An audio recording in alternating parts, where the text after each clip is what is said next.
pour fédérer ce que l'humanité a de meilleur et cesser de faire de notre planète un enfer de souffrance et de destruction, je vous demande chaleureusement d'accueillir Pierre Rabhi.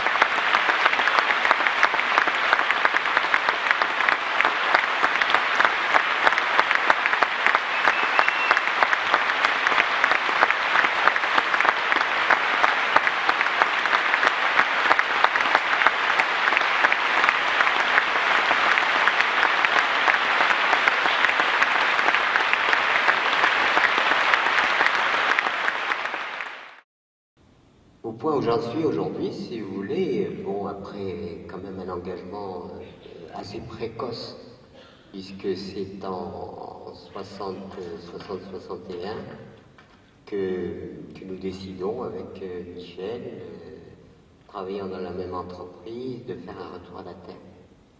Et ce retour à la Terre, finalement, après avoir disons, eu un itinéraire personnel qui m'a amené du Sahara natal, double culture, j'en avais parlé, donc j'ai été un petit peu dans cette double culture qui a peut-être déterminé aussi les choix que j'ai pu faire, puisque dès tout petit, ayant le malheur de perdre ma mère, mon père m'avait confié à une famille française qui était venue dans notre pays qui était un pays où il y avait des gisements de charbon à exploiter par les Français. Et j'ai été confié donc à cette famille, non pas pour être, disons, adopté au sens classique du terme, mais surtout pour être initié, parce que mon père, voyant qu'il y avait un basculement de l'histoire qui ne nous était pas du tout favorable et que finalement, c'est le monde occidental qui était porteur en quelque sorte d'avenir, tenait à ce que son enfant connaisse au moins les règles basiques de ce nouveau système, de cette nouvelle société. Et c'est comme ça que je me trouve très jeune, et peut-être que ça n'a pas été sans, disons, conséquence dans le choix que j'ai pu faire plus tard. C'est que très vite, j'ai vécu les contradictions de l'organisation humaine, où d'un côté il y avait l'islam, de l'autre côté le christianisme, d'un côté la tradition, de l'autre côté la modernité, le sud, le nord, etc. Et avec les contradictions, une des contradictions, pour n'en citer qu'une, c'est que dans la culture musulmane, il n'est pas question de manger du porc, ni de boire du vin. Voilà. Et quand j'avais dans ma nouvelle famille, on se régalait de porc et de vin. Et ma mère, qui était en plus une bourguignonne, était capable de siffler sa bouteille de vin sans aucun problème. Le vin de messe. Et voilà. Et donc à ce moment-là, quand vous êtes enfant, vous vous dites, mais enfin, qui a raison, quoi? Voilà. Donc vous posez la question, mais qui a raison? Voilà. Donc un problème d'identité dès la plus petite enfance. Bien sûr, un problème d'identité. En même temps, dans une espèce d'atmosphère psychologique selon laquelle notre culture était attardée. Et donc il fallait que nous mettions à jour du monde de la modernité et de rentrer dans le monde moderne. Donc toutes ces contradictions et ces éléments presque conflictuels, mais sans qu'il y ait un conflit ouvert, amène finalement à se questionner, et au moment où je suis arrivé à l'âge où je pouvais le faire, je me suis tourné vers les philosophes. Et j'ai donc dévoré des philosophes. Seulement, ils ne me répondaient pas à ma question, puisqu'il y a des philosophies, et même des philosophies contradictoires. C'est-à-dire qu'il n'y a pas consensus dans les philosophies. Et le seul qui m'a tiré d'affaire, c'est quand je suis arrivé à Socrate, et que Socrate dit « Tout ce que je sais, c'est que je ne sais rien ». Et ben voilà, moi c'est ça. Je ne sais rien. Qu'est-ce que nous savons? Nous savons des petites choses que notre cerveau nous permet d'appréhender une certaine connaissance dans le monde phénoménologique, que nous créons des concepts et des théories, que nous créons des idéologies, que nous créons tout cela. Mais en fait, on se rend compte que la démarche générale de l'humanité n'amène pas l'humanité vers l'unité et l'apaisement général de cette humanité. Au contraire, ça exacerbe, disons, les oppositions. Et donc, à partir de là, vous vous dites, finalement, est-ce qu'il y a quelque chose qui peut amener petit à petit à cette humanité qui se connaît elle-même? On est dans le sens de connaîtoire. C'est un peu cette question qui s'est posée à moi de façon cruciale. Et vous la posez quand? Vous la posez au moment de l'adolescence, quand vous découvrez les philosophes? Ou est-ce que vous la posez quand vous plantez les premières graines dans la ferme de Montchamp, parce qu'il faut bien faire quelque chose? À l'adolescence. Oui. À l'adolescence. Et ce qui était intéressant, c'est qu'en travaillant dans des entreprises, et j'ai travaillé à la banque, mes chiffres étaient toujours faux, il fallait récupérer, etc. Donc c'était pas vraiment mon milieu. Mais en travaillant dans une agence de la Société Générale à Oran, introduit par un directeur qui était plus catholique d'humeur, qui en même temps j'étais le seul spécimen catholique, donc il m'a pris sous son aile et je me suis retrouvé à la banque, voilà, comme ça. Et alors dans ce milieu de la banque, qui est le milieu quand même de l'argent, ça a été un lieu de premières observations, quel est le comportement des individus par rapport à l'argent, enfin, etc. Et puis ensuite, je quitte Oran pour aller à Paris et pour trouver un emploi, mais exilé de mes deux cultures. C'est trop long à expliquer pourquoi j'étais exilé de mes deux cultures, mais dans la nécessité quand même de gagner ma vie. Et à ce moment-là, on me dit, qu'est-ce que vous savez faire? Et bien, malheureusement, je n'avais rien acquis qui était utile à la société. Donc je suis devenu ce qu'on appelle un OS, un ouvrier spécialisé.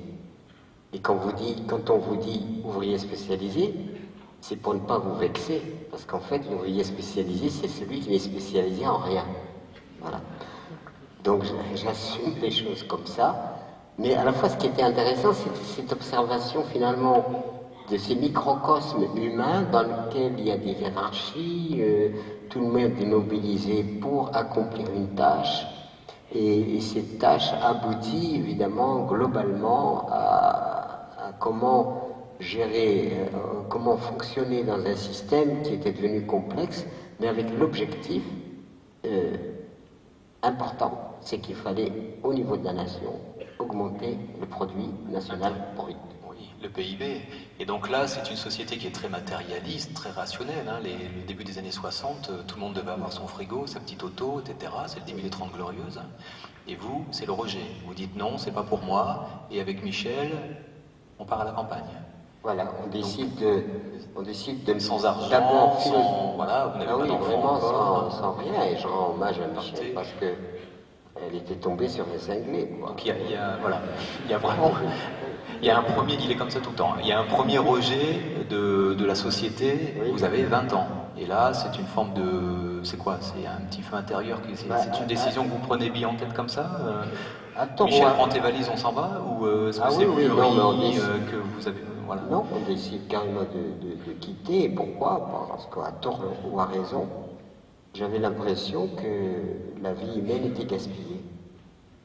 Comment peut-on passer la grande partie de son existence enfermée à besogner? Et il me semblait qu'il y avait, à tort ou à raison, je ne veux jeter personne, que le système, finalement, était un système aliénant en fait, qui est une servitude qui est liée au salaire qu'on vous donne. Avec ce salaire, vous devez vous débrouiller, mais vous troquez toute votre existence jusqu'à la retraite contre un salaire. Donc à ce moment-là, je me suis dit, mais l'existence humaine n'est pas faite simplement pour besogner, elle est faite aussi pour admirer la ville. Et donc à ce moment-là, on quitte Paris, nous jetons une bouteille à la mer, pour savoir on veut retourner à la terre, à la nature, mais où? Et c'est un médecin qui nous répond en disant bah oui. Et à l'époque, il n'y avait pas beaucoup d'initiatives de ce type, puisque en amont, on nous disait vous êtes complètement cinglé. Comment? Vous avez un boulot et tout, et vous quittez tout. Et quand en aval, on disait que vous êtes complètement fou, vous aviez un boulot et vous venez ici où il n'y a plus rien, parce que c'est l'Ardèche. Et donc, du coup, entre le marteau et l'enclume, mais il fallait vraiment avoir la conviction chevillée à l'âme pour dire, bon, c'est une protestation radicale, irréversible, et donc nous décidons de nous installer à la terre. Ça passe par une formation à l'agriculture, je suis ouvrier agricole, et là, encore une nouvelle initiation, c'est que l'agriculture fonctionnait sur l'usage massif de produits toxiques.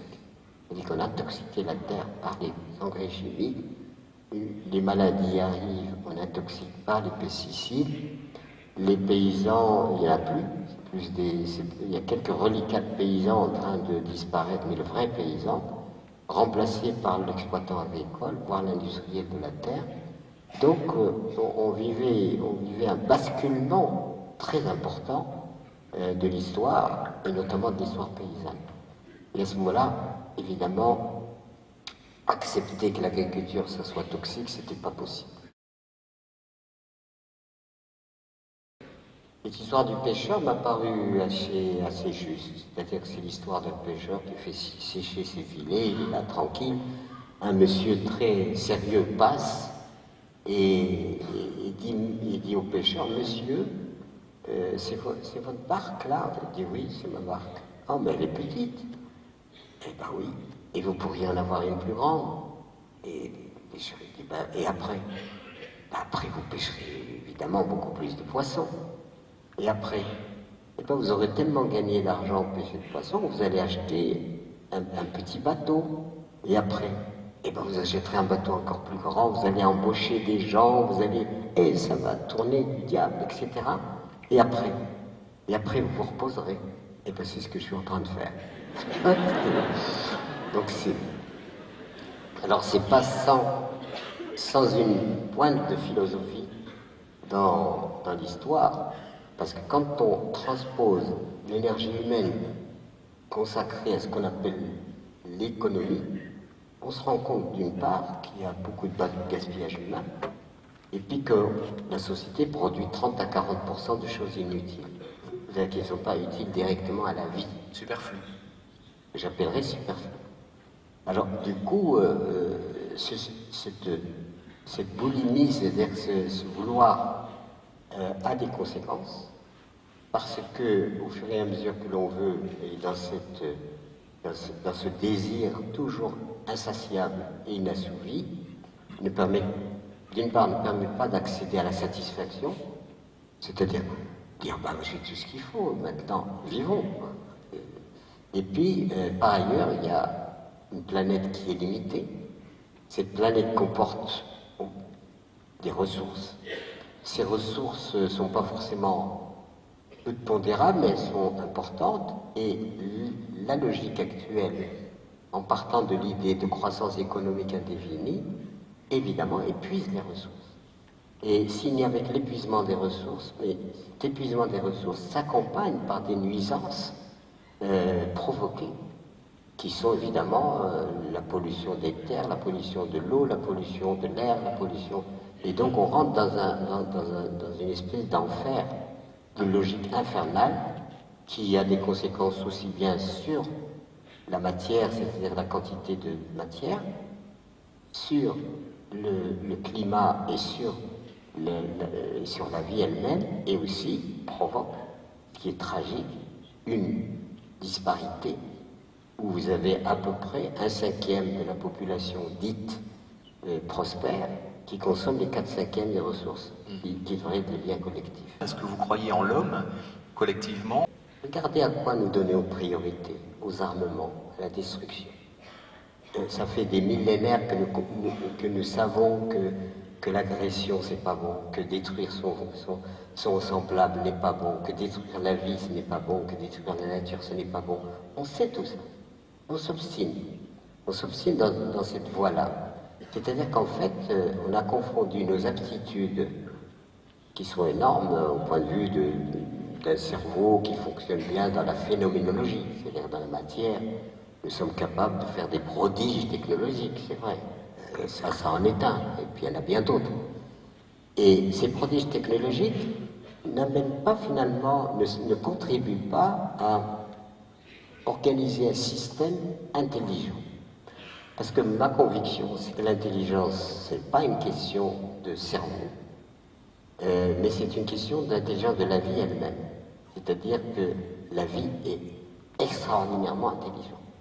Quand je prends simplement un grain de blé dans ma main, que je médite dessus, et que je me dis, il y a un programme dedans, et je mets ce programme, ce grain de blé dans la terre, et je lui dis pas, il faudrait que tu fasses ci, tu fasses... Non, il sait faire. Et mon propre corps, j'ai encore pas mangé mon repas, mais enfin, si j'avais mangé un repas, je suis en train de digérer mon thé, il n'y a pas un bouton digestion. Le corps fait les choses tout seul. Donc mon corps est intelligent. Il fait nécessaire. Et on est abouti à quelque chose qui nous a séparés en quelque sorte de la vie et de la nature. Il y a juste quelques mois, une personne éminente qui est au plan international vient me voir parce qu'elle faisait une enquête sur l'eau. Je lui dis, madame, vous faites une enquête sur vous-même puisque vous êtes de l'eau. Nous sommes tous de l'eau. Voilà. Moi, si on presse, il n'y aura pas grand-chose, mais nous sommes bien cela. Donc, à l'évidence, nous sommes cela, nous sommes de la terre, nous sommes de l'air, nous sommes tous les éléments constitutifs de la vie et de cette intelligence extraordinaire de la vie. C'est nous. Et on s'est séparés, je ne sais pas pourquoi, on s'est attribué la cerise sur le gâteau, c'est-à-dire qu'on s'est mis au-dessus de tout pour dire, ah ben non, nous sommes les maîtres, nous sommes les etc. Alors on y est allé à coup de théologie, à coup de tout ce qu'on voudra, pour vraiment nous attribuer la primauté sur tout ce qui existe. Et non seulement on s'attribue la primauté, mais on martyrise et on malmène les autres créatures qui ont le droit de vivre. On les malmène, on n'est pas responsable et on détruit tous les jours. Et donc, il serait temps de voir quelle est réellement notre finalité. Alors, c'est ni optimisme ni pessimisme, c'est soit nous sommes conscients et il y a une élévation de la conscience. Nous modifions l'éducation de nos enfants, on sort de la dualité pour rentrer dans la coopération, que les êtres humains coopèrent entre eux plutôt que de se faire la guerre, se détruire, et il y a tout l'espoir possible en rapport avec la nature. Soit nous continuons dans le comportement actuel, et je pense qu'il y a beaucoup de soucis à se faire.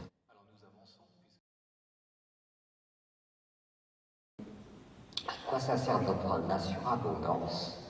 Une société où il y a la surabondance, il n'y a pas de famille, même s'il y a des disparités, etc. Comment se fait-il que cette société qui devrait être satisfaite consomme autant d'anxiété? Ça veut dire qu'il y avait une contradiction entre le bonheur qui aurait pu escompter et qui aurait pu s'exercer par rapport à une espèce d'indigence intérieure par rapport à la souffrance intérieure ou le sens manque. Vous allez lancer fin novembre, dans un mois, un nouveau mouvement national de forums civiques un peu partout, sur la base évidemment des énergies locales, humaines locales, et pour faire bouger les gens, les territoires. C'est vraiment avec quand même une particularité, c'est que je peux manger bio, recycler mon eau, me chauffer à l'énergie solaire et exploiter mon prochain. Donc c'est pas, il faut faire attention de croire que parce qu'on va bouffer bio que tout ira bien. Ça veut dire que ça revient à l'intitulé en fait, c'est-à-dire qu'il y a un travail que nous devons faire sur nous-mêmes.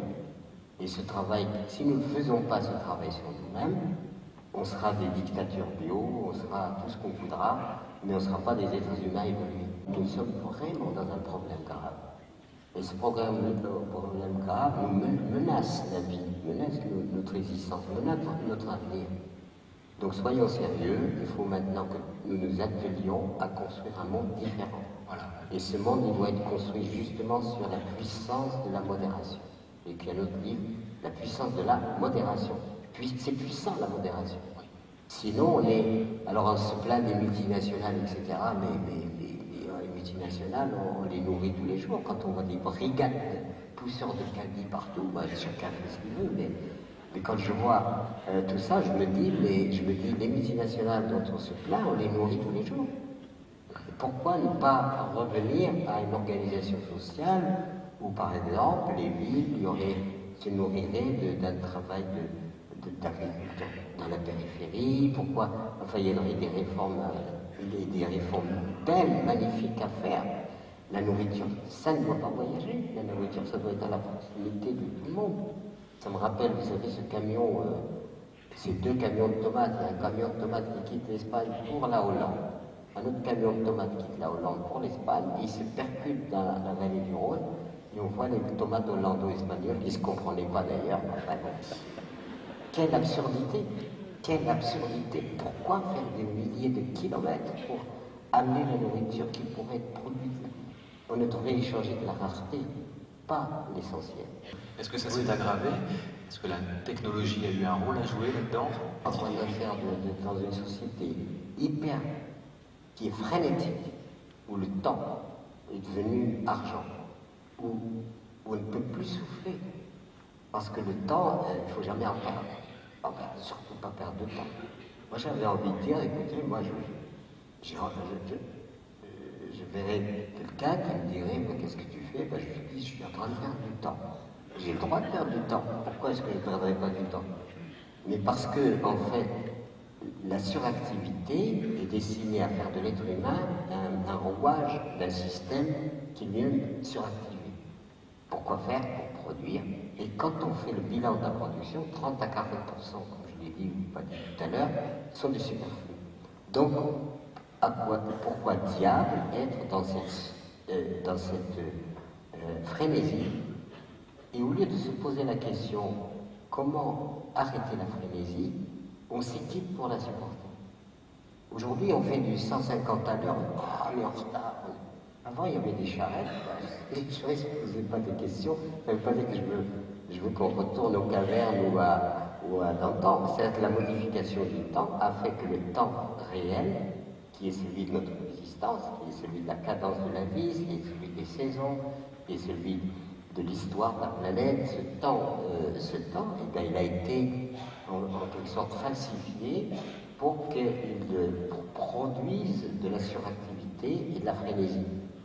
Et au lieu de dire pourquoi ne pas revenir à un temps à notre mesure, c'est constamment le harcèlement d'un temps qu'il ne faut pas perdre, et jusque dans le monde du sport où on gagne pour un dixième de seconde en faisant presque exploser son cœur. Voilà.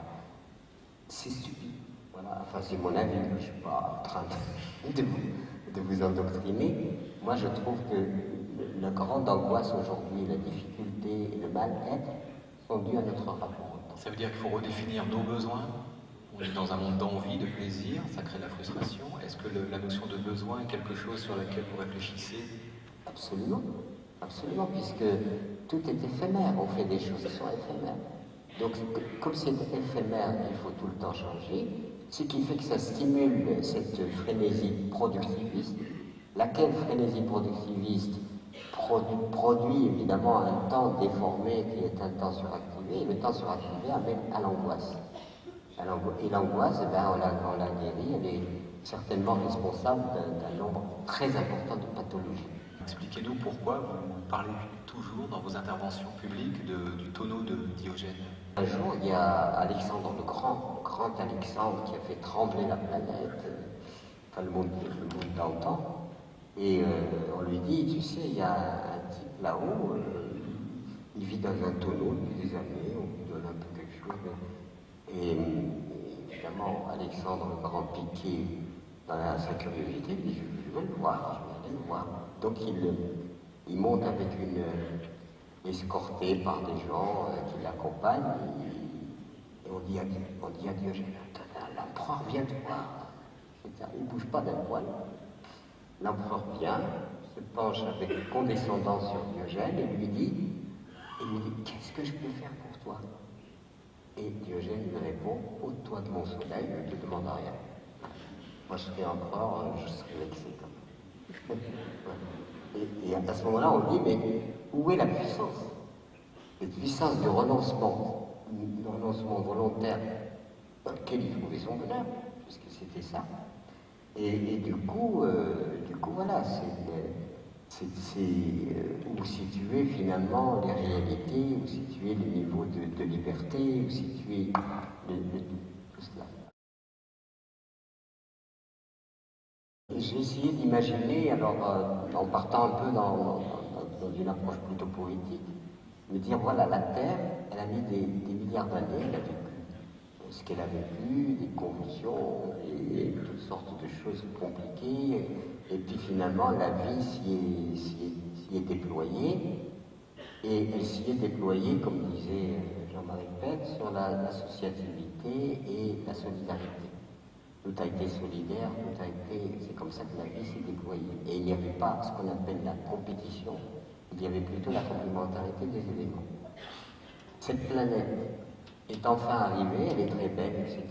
Et puis elle se dit, à quoi ça sert d'être belle si personne n'est là pour admirer?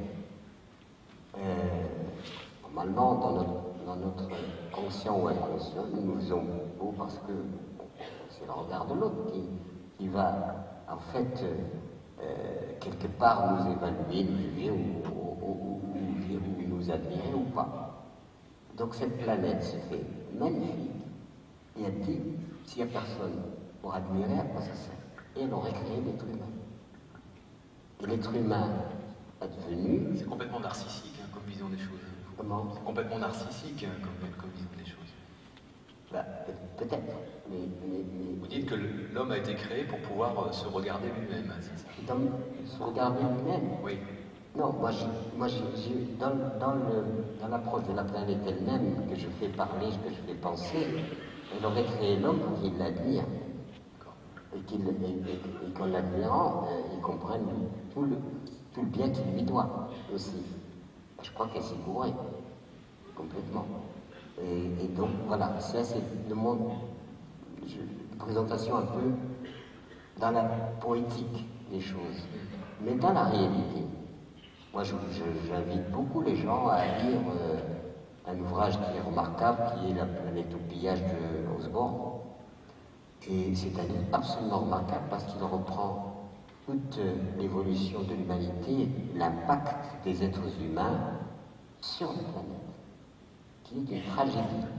Et ce livre, j'ai demandé à mes amis d'Actes Sud de le republier parce que je trouve que c'est un livre fondamental qui a été salué par Devoto, par Einstein, tout ce qu'on appelait les grands esprits de l'époque. Quand il est paru, il a dit c'est un livre essentiel. Est-ce que vous considérez qu'il y a une intelligence de l'écosystème biosphérique, en quelque sorte, et qu'on finira par subir? Oui, c'est-à-dire que tant que les gens ne soient pas conscients qu'ils sont la nature, qu'ils sont les enfants de la nature, je crois qu'on continuera cette dualité, la nature et nous. Elle est fausse, cette dualité, elle n'est pas réelle. Nous sommes la nature. Qu'est-ce que nous sommes? Nous sommes bien de la nature. Ou alors on se prendrait pour des extraterrestres qui auraient atterri d'ailleurs sur la planète. Non, nous sommes des êtres biologiques. La biologie, c'est la vie, c'est la nature. Et malheureusement, au lieu d'écouter, moi, quand je reviens à l'agriculture, par exemple, l'agriculture, c'est quoi? L'agriculture, c'est la terre. Mais quand les primitifs disent terre-mère, ils ne se trompent pas du tout. C'est vraiment la terre-mère, c'est la terre initiale à partir de laquelle tout se déploie. Si la terre meurt, c'est ce que nous sommes en train de faire, c'est la tuer, nous mourrons. Donc il y a une unité dans les choses. Et que l'être humain s'est octroyé, et je crois que la Bible y est pour quelque chose, s'est octroyé la suprématie. L'exploitation. Et il est allé vers, après le monde occidental évidemment, avec l'exploitation des matières premières, avec tout ça, a en quelque sorte transformé cette planète oasis magnifique en gisement de ressources qu'il faut exploiter jusqu'au dernier arbre, jusqu'au dernier poisson. Nous sommes là-dedans. Et ça vient du fait que nous, par notre mental, la peur, etc., nous nous sommes élus supérieurs à tout. Les princes de la planète. Ben non, ce ne sont pas les princes de la planète. Et je veux dire, nous sommes tellement fragiles aussi dans nos vies, quand nous sommes malades, nous sommes fragiles, nous mourrons, nous ne sommes pas pour autant tirés d'affaire et mis hors des lois fondamentales de la planète et de la vie elle-même, où rien, où tout ce qui naît meurt, mais se transforme. Donc nous ne sommes pas dans la logique de la dissipation gratuite. Et donc tout cela nous amène à voir les choses d'une façon erronée. Le temps du cheval animal n'est pas le temps du cheval vapeur. Le cheval vapeur est devenu, vous savez, les bagnoles dans lesquelles on se déplace en se disant mais je suis qu'à 160 à l'heure, je vais être en retard et malgré la vitesse, on est toujours dans un temps qui manque ou dans un temps qui est perdu, etc., etc. Nous sommes dans cette ambiance générale. Moi, je suis pris dans une forme de frénésie alors que je ne la cherchais pas. Je ne cherchais pas à ce qu'on me demande 600 ou 300 conférences, que je fasse des avions, que je circule en permanence. Et donc, je suis aussi dans ce temps suractivé. Et il n'y a qu'un endroit, et c'est pour ça que il n'y a qu'un endroit, alors c'est un témoignage, vous en faites ce que vous voulez, c'est quand je retourne à mon jardin que je trouve le temps réel. Et j'aurais beau engueuler mon plant de tomate, il ne donnera que là, le moment où ça. Si tu n'es pas patient, eh ben, fais autre chose. Et je vous conseille de faire du jardinage. Faites du jardinage.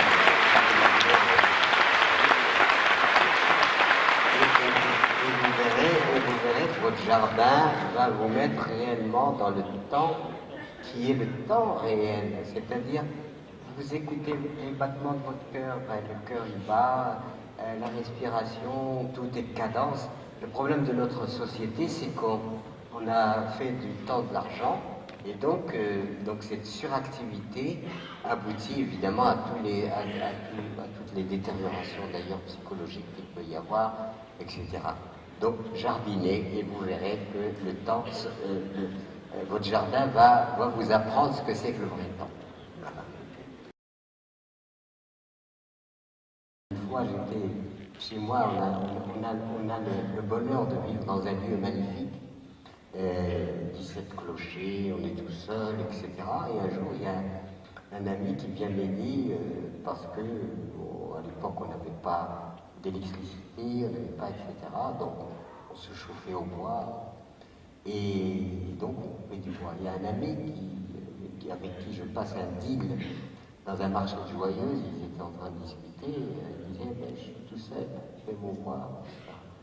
Pas tomber dans l'oreille d'un sourd, je m'approche de lui et je lui dis moi aussi je suis en difficulté pour couper mon bois parce que tout ça est-ce qu'on pourrait pas salir, tu viens m'aider et je vais t'aider.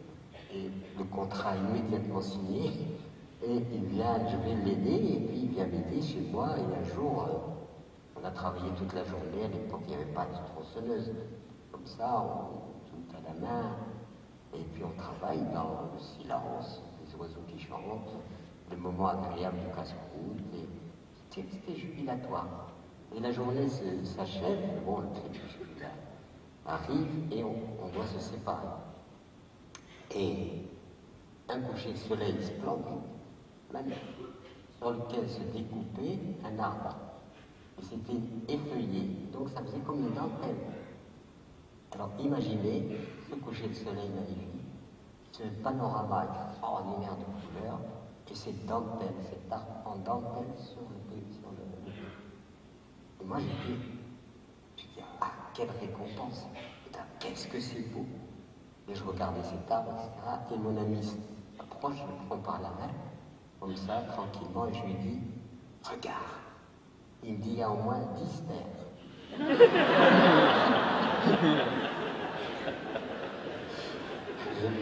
n'y a pas à commenter. Je sais. Enfin, je peux vous dire que c'est comme si j'avais reçu une tuile sur la tête. Donc aujourd'hui, le monde a besoin de beauté. La beauté, c'est pas d'esthétisme qui triomphe maintenant. C'est pas l'esthétisme. C'est la beauté de la vie. Et on n'est pas présent pour admirer. Et la beauté nourrit le cœur, nourrit l'esprit, nourrit l'âme. Et c'est ce qui nous est donné. Mais malheureusement, on passe à côté et maintenant on est dans l'esthétisme, dans les choses, disons, enfin, peu importe. Et donc, vraiment, je pense qu'une des grandes carences aujourd'hui qui fait que nous ne sommes pas tout à fait heureux, c'est qu'il n'y a pas de beauté dans notre vie. Nous n'avons pas compris que l'amour, c'est la plus belle énergie. Il y a un type qui l'a dit. Je ne suis pas en train de prêcher pour dire soyez chrétien ou soyez. C'est pas du tout ça. C'est simplement que quand l'affirmation absolue selon laquelle la plus grande énergie peut maintenir l'humanité dans sa vie et dans la beauté et dans la jubilation, c'est l'amour. Alors maintenant, l'amour, on en a fait un peu n'importe quoi. Évidemment, c'est pas l'amour. Je veux bien t'aimer, et à condition que, etc. Où ça commence, je ne peux pas me passer de toi, tu es le grand amour, et ça finit au tribunal qui garde les enfants. Je ne fais pas de l'humour avec tout ça. Et avec l'amour, on ne peut pas produire autre chose que l'amour. Un amour qui produit de la haine, c'est pas de l'amour. Donc il y a quelque chose à mettre. Alors que les gens ont une espèce de pudeur à parler de l'amour. Je ne sais pas pourquoi, parce que c'est une réalité forte de l'être humain. Quand on a un bébé, on est dans l'amour absolu. C'est une réalité humaine extrêmement forte. Mais elle a été falsifiée, édulcorée, et du coup elle a été dénaturée. Mais en fait, je crois vraiment à la puissance incroyable de l'amour. Et c'est pas dans la niaiserie c'est pas ça, c'est vraiment une énergie réelle. On peut le prendre presque dans une posture presque positiviste, sans rentrer dans la sentimentalité, en le prenant simplement dans une attitude très positive, presque je dirais rationnelle, on se rend compte que l'amour est puissant. Tout le monde fait ce constat. Maintenant, il faut, et ça c'est important à intégrer comme l'élément par lequel l'humanité peut reprendre une évolution positive.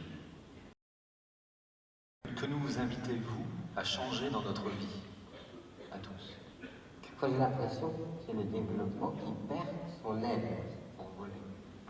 C'est assez curieux comme raisonnement chez moi. Voilà. Mais je pense que la chose est encore simple, c'est-à-dire si je suis en dissension avec quelqu'un, je résous le problème de la dissension. Si je ne suis pas bien avec quelqu'un, et puis finalement, on revient à ce que je disais tout à l'heure, c'est-à-dire qu'en fait, se réconcilier avec l'autre, créer la paix autour de soi, etc. Parce que je peux aller manifester contre ceci, contre cela, et puis rentrer chez moi et pourrir la vie de ceux qui m'entourent. Donc voilà, moi j'ai pas de message particulier parce que je ne veux pas m'instaurer prophète de quoi que ce soit.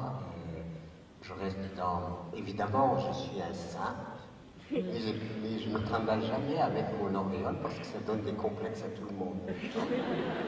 Saint Rabbi. Oui, Saint-Pierre. Les autres ont du mal à me ravir. Non, je reste un être humain avec ce qu'il est, avec l'expérience humaine dans ce qu'elle a de beau, dans ce qu'elle a de difficile, dans ce qu'elle a de douloureux. Je ne suis pas exempté d'expérience humaine pas facile du tout.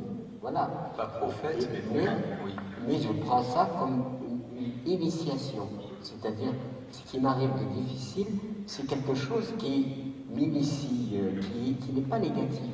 Si je le prends comme de la souffrance gratuite, là c'est dommage. Mais si cette souffrance m'apprend quelque chose sur moi-même, c'est là où le retour sur soi, c'est dans les épreuves que le retour sur soi est plus difficile. C'est pas quand on décide simplement de faire un truc d'exploration de soi-même. Et cette souffrance, cette difficulté, soit je dis, mais qu'est-ce que j'ai fait au bon Dieu? Soit je dis, qu'est-ce qu'elle a à m'apprendre sur. Et si je la prends comme initiative, là je peux évoluer. Voilà.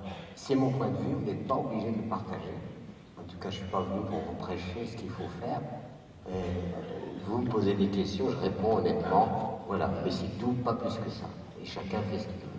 Je suis sensible à la nature, je suis sensible aux créatures, je suis sensible aux êtres humains, et j'aimerais que tout ça soit en harmonie, soit beau, soit léger, soit... voilà.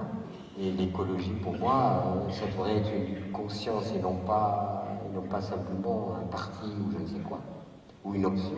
Ça devrait être vraiment une conscience. Et j'essaie de travailler à cette conscience, mais avec quand même des résultats pondérables.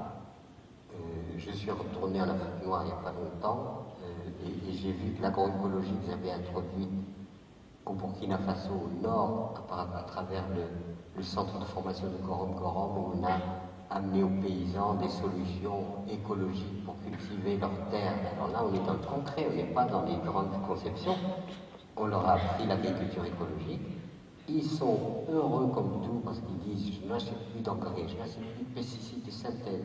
Nous sommes en train de travailler concrètement sur la disparition des semences transmissibles d'une génération à une autre, et 75% de ces semences.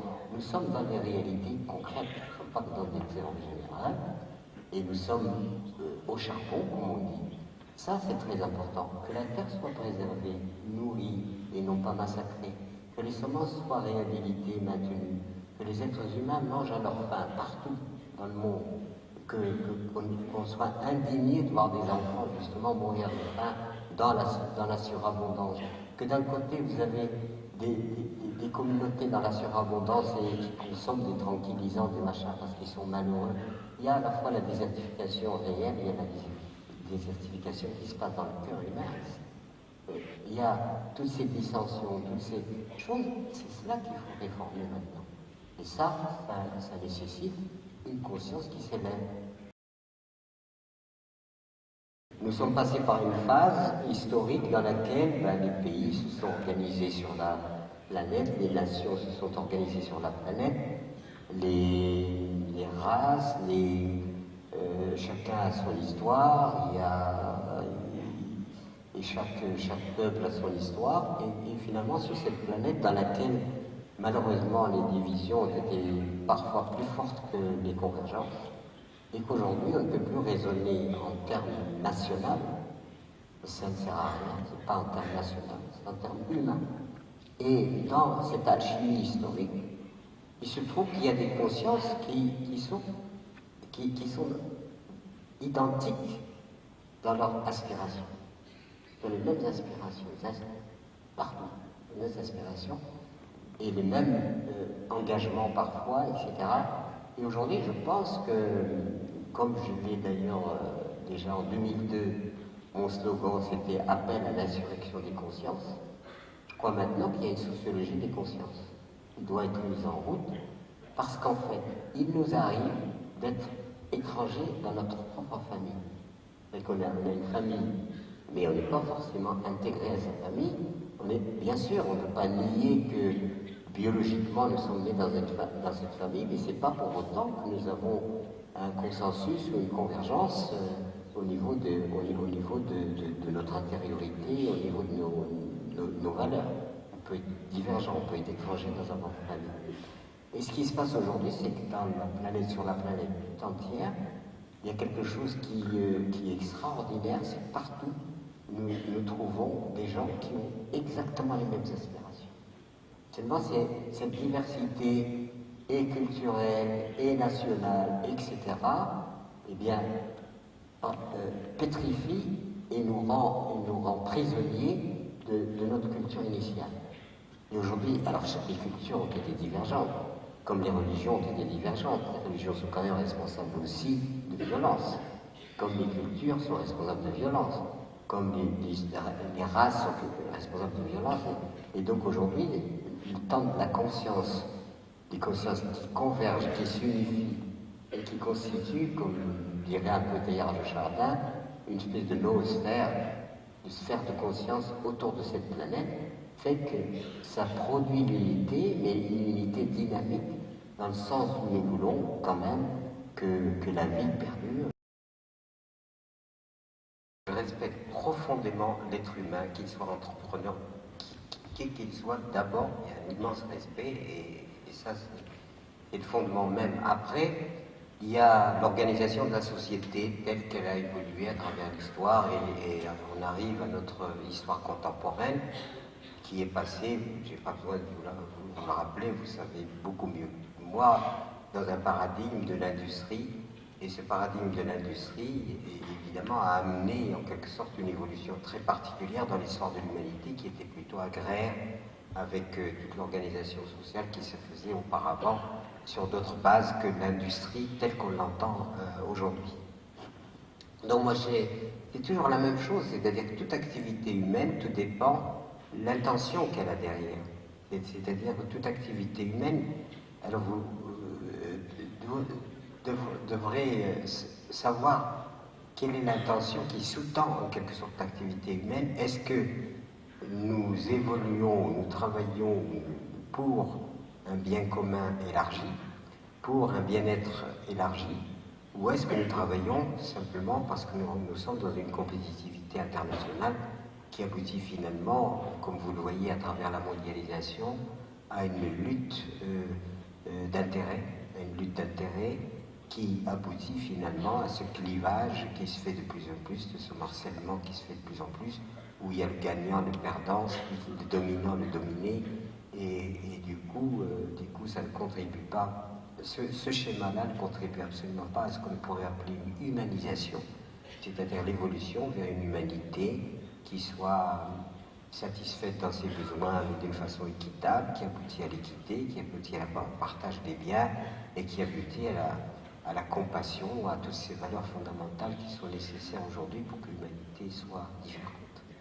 Comment aujourd'hui on peut passer le message à un chef d'entreprise de dire oh, si tu veux changer ton entreprise, change-toi d'abord toi-même. On ne peut pas nier la valeur, si vous voulez, de l'entreprise, c'est pas ce que je suis en train de dire.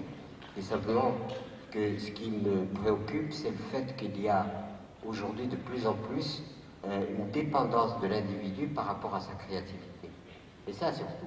Et donc, si on repart en mettant l'humain et la nature, parce que moi j'associe l'humain et la nature, c'est indissociable, et que cette nécessité absolument de la sauvegarde de l'humain et la nature inspire l'entreprise, l'inspire pour qu'elle puisse répondre à cette exigence radicale qui est l'humain et la nature.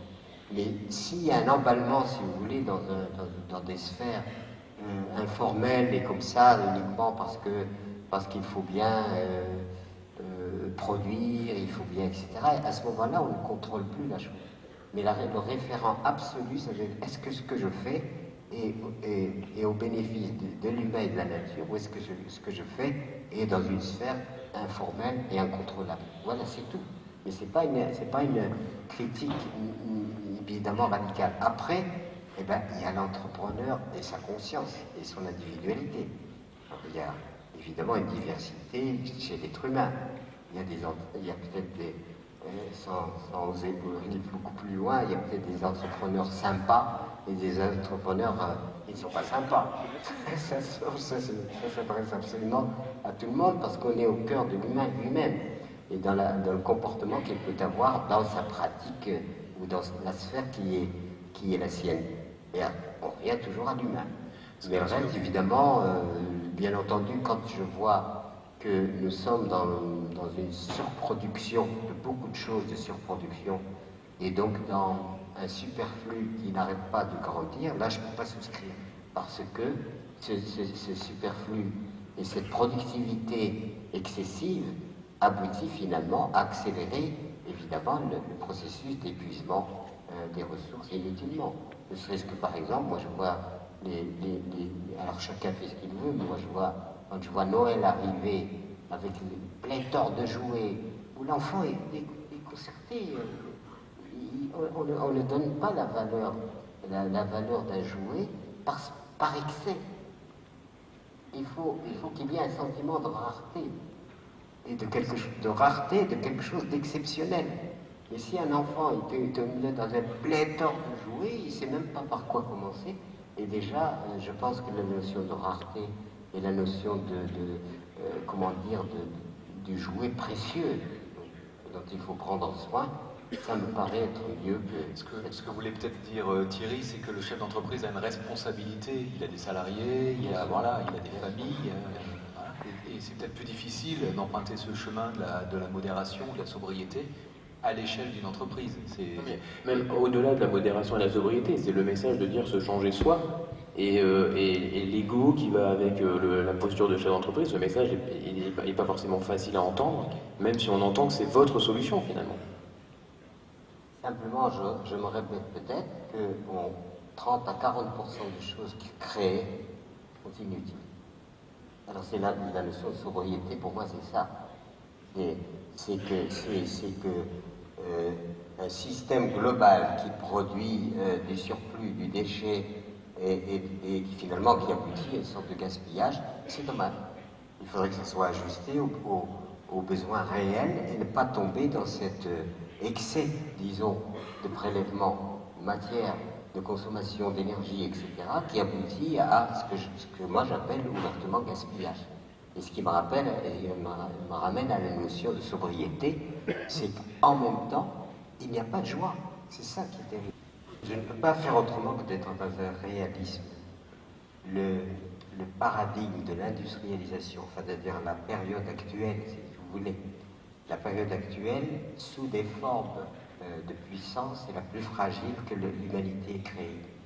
Parce que vous avez plus d'électricité, plus de carburant, plus de communication, et c'est l'effondrement général de tout le système.